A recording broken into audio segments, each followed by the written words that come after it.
Okay, so I just did an oil change on the Subaru, and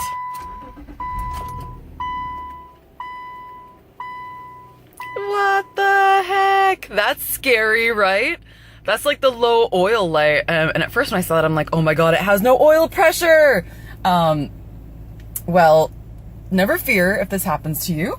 There is a quick and simple way to fix it. Now, what I've learned from just like reading on forums and stuff like that, and just hearing from other people, not from actual, you know, dealership or Subaru technicians, take this with a grain of salt, is that normally this happens when you leave the key in the ignition when you're doing the oil change, or like it's an accessory mode or something like that. Now, I did not do that. I never do that just in case of, you know, anything terrible happening. But what I think might be the issue is that this customer has something interesting going on in their battery. So where it kind of keeps the battery. Actually, I have no fucking clue what this thing does. Let me show you. This thing right here, you know, and to be honest, I have no idea what this thing does. I've got to research it. But that's the only thing I can think of, since the key was completely out of the car when I performed the oil change.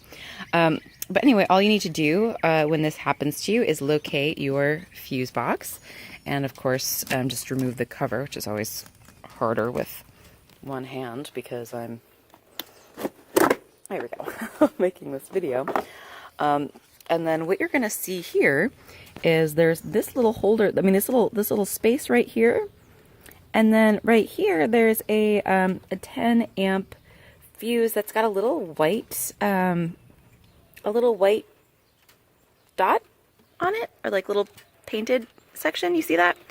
And all you do is you remove this fuse, and then you place it into this slot.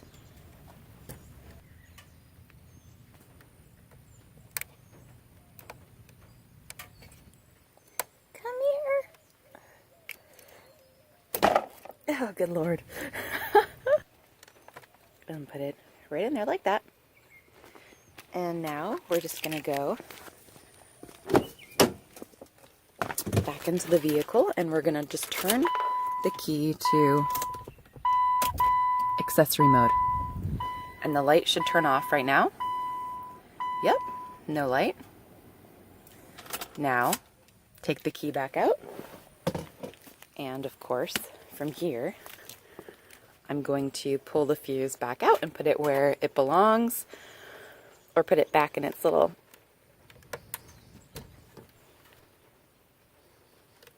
spot right there. And put this cover back. Oops. Oh my God. Put my little fuse tool, my little fuse grabber tool back. Put that back on. And now, of course, we'll just double check one last time that it is indeed off. So this time I'm going to start up the car. And it's off. Cool. That was easy, right?